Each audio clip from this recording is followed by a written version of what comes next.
Este é um trabalho voluntário, sem fins lucrativos, que oferece livros gravados em MP3 para aqueles que não têm condições de ler livros impressos. Para ouvir este e outros livros gratuitamente na íntegra, acesse nosso canal e leia as instruções na aba Sobre. Este livro foi gravado para o uso exclusivo da pessoa com deficiência visual, não podendo ser comercializado de acordo com a Lei nº 9.610, de 19 de fevereiro de 1998. À proporção que o ser humano amadurece e os chakras se desenvolvem, cada qual representa os padrões psicológicos que envolvem a vida do indivíduo. Quase todos reagimos a experiências desagradáveis, obstruindo o sentimento e detendo grande quantidade do fluxo natural de energia. Isso influi no desenvolvimento e na maturação dos chakras, do que resulta a inibição de uma função psicológica plenamente equilibrada. Se uma criança, por exemplo, for rejeitada muitas vezes tentando dar amor a outrem, deixará provavelmente de tentá-lo e buscará assustar os sentimentos interiores de amor aos quais corresponde com atos. Para fazê-lo, terá de suspender o fluxo de energia através do chakra do coração. Quando se interrompe ou desacelera o fluxo de energia que passa por esse chakra, compromete-se-lhe o desenvolvimento.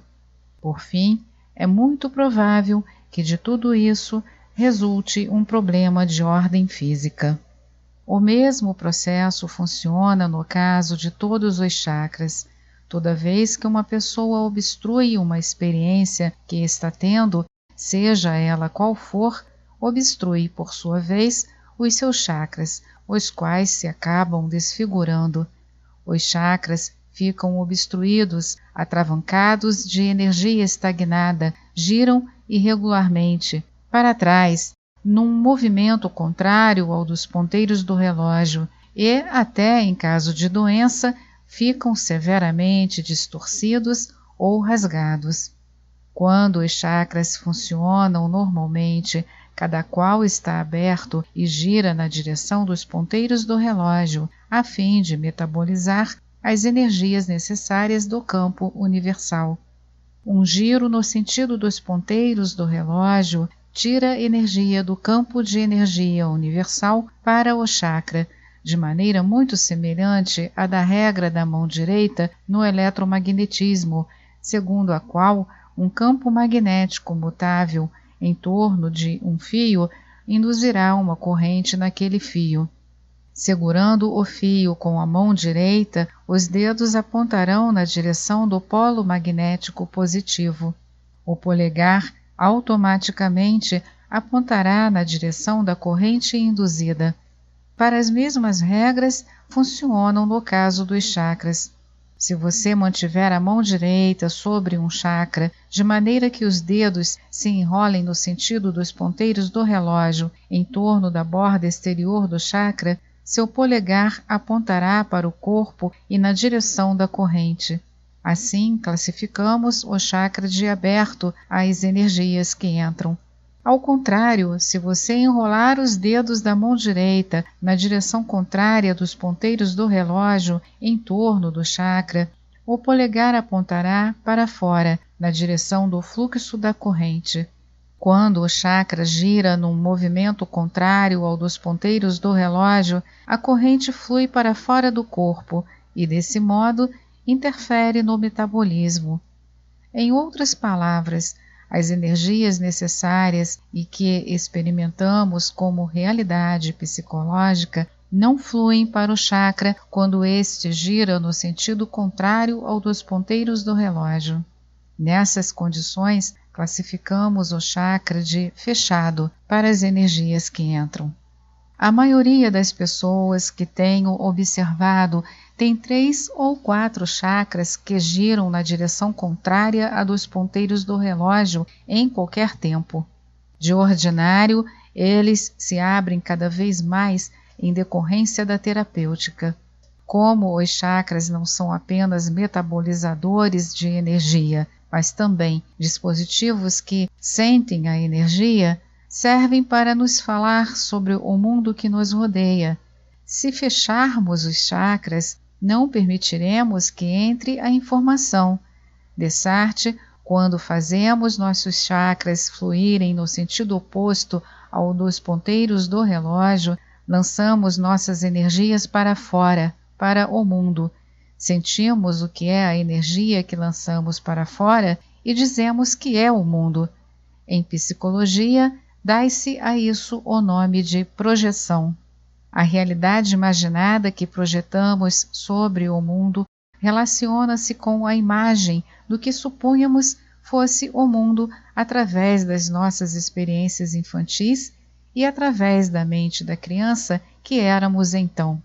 Como cada chakra está relacionado com uma função psicológica específica, o que projetamos através de cada um deles estará dentro da área geral em que cada qual funciona e será muito pessoal para nós, porque a experiência de vida de toda pessoa é única. Assim, medindo o estado dos chakras, podemos determinar nossas atuais questões de vida a longo prazo. John Pierrakos e eu relacionamos a disfunção de cada chakra com um distúrbio psicológico. Qualquer perturbação no chakra, medida pelas técnicas rabdomânticas, mostra uma disfunção nessa área de relacionamento psicológico. Desse modo, medindo o estado dos chakras, habilitamo-nos a diagnosticar as necessidades psicológicas do cliente. Também trabalho diretamente com os chakras no intuito de levar a cabo uma mudança psicológica. Inversamente, descobrimos que os padrões psicológicos descritos pelos terapeutas estão ligados ao campo de energia humana em localizações, formas e cores predizíveis. Os 7 centros principais de energia dos chakras, utilizados para diagnosticar estados psicológicos, estão divididos em centros mentais, centros de vontade e centros de sentimento. Para a saúde psicológica, é preciso que os 3 tipos de chakras, a saber, da razão, da vontade e da emoção, estejam equilibrados e abertos. Os 3 chakras da área da cabeça e da garganta governam a razão. Os que se localizam na frente do corpo governam as emoções. Seus equivalentes nas costas governam a vontade. Observemos as áreas gerais de funcionamento psicológico de cada chakra. O primeiro chakra, o centro coxigiano, relaciona-se com a quantidade de energia física e com a vontade de viver na realidade física. Quando a força vital funciona plenamente através desse centro, a pessoa tem muita vontade de viver na realidade física. Quando a força vital funciona na sua plenitude por meio dos 3 chakras inferiores, combinada com um fluxo pungente pelas pernas abaixo, vem com ela uma clara e direta afirmação de potência física. O cóccix atua como bomba de energia sobre o nível etérico, ajudando a dirigir o fluxo de energia pela espinha, de baixo para cima. A afirmação de potência física, combinada com a vontade de viver, dá ao indivíduo uma presença de força e vitalidade. Ele afirma: estou aqui agora. E com efeito se acha bem fundamentado na realidade física. A presença da força e da vitalidade emana dele em forma de energia vital. Ele age a miúde como gerador, ativando os que o rodeiam, recarregando-lhes os sistemas de energia. Possui uma forte vontade de viver. Quando se obstrui ou fecha o centro coxigiano, bloqueia-se a maior parte da vitalidade física da força vital e a pessoa não produz uma impressão vigorosa no mundo físico. Ela não está aqui. Evitará a atividade física, estará por baixo em matéria de energia e poderá até ser enfermiça, faltar-lhe-á força física. O centro púbico relaciona-se com a qualidade do amor ao sexo oposto que a pessoa é capaz de sentir. Estando aberto, facilita a concessão e o recebimento do prazer sexual e físico. Se este centro estiver aberto, a pessoa apreciará o ato sexual e provavelmente será orgástica. O orgasmo pleno do corpo, todavia, exige que todos os centros estejam abertos. O centro sacro relaciona-se com a quantidade de energia sexual da pessoa. Com o centro aberto, esta sente sua força sexual. Se ela obstruir o chakra, a força e a potência sexual que tiver, sejam elas quais forem, serão fracas e decepcionantes. Não terá, provavelmente, muito impulso sexual, tenderá a evitar o ato sexual, negando-lhe a importância e o prazer que proporciona, do que resultará a subnutrição dessa área. Como o orgasmo banha o corpo de energia vital, o corpo deixará de ser alimentado dessa maneira e não receberá a nutrição psicológica da comunhão e do contato corporal com outrem. Nos dois pontos em que o centro frontal e o centro dorsal se juntam, dois chakras, sacro e púbico, no coração do chakra, na espinha, a força vital manifesta o seu segundo impulso e propósito físico mais poderoso, o do desejo de união sexual.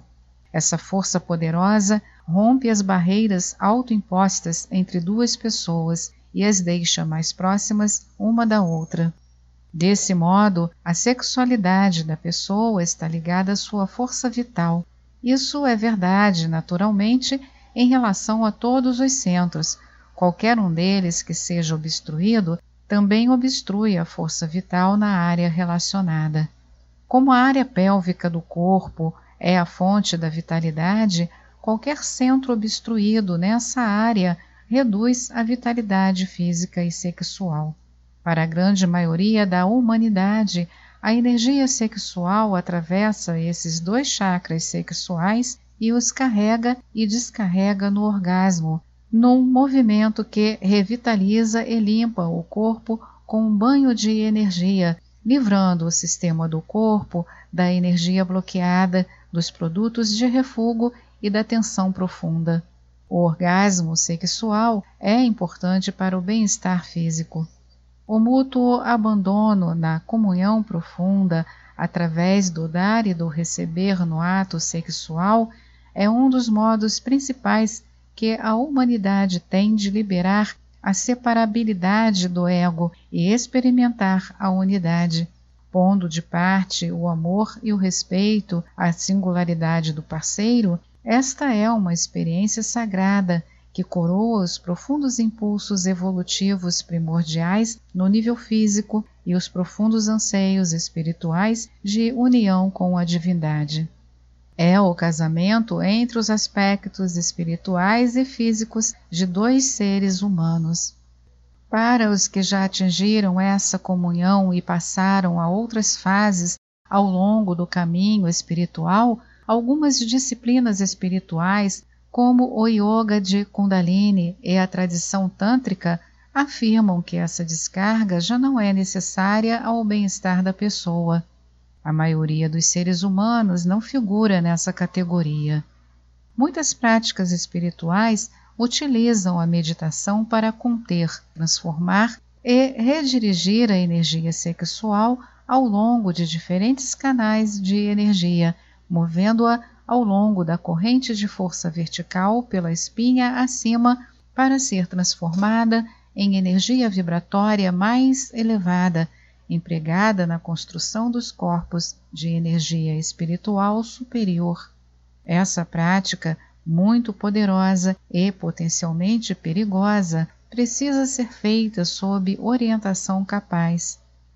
Em seu livro Kundalini, Gopi Krishna fala na transformação dessa maneira da sua semente física, o esperma, em energia espiritual ou Kundalini. Muitas práticas espirituais advogam a retenção do esperma ou semente espiritual para a transformação. Esta é mais uma edição do canal Livros Falados Voz Humana. Que o bem, o bom e o belo se multipliquem em benefício das criaturas.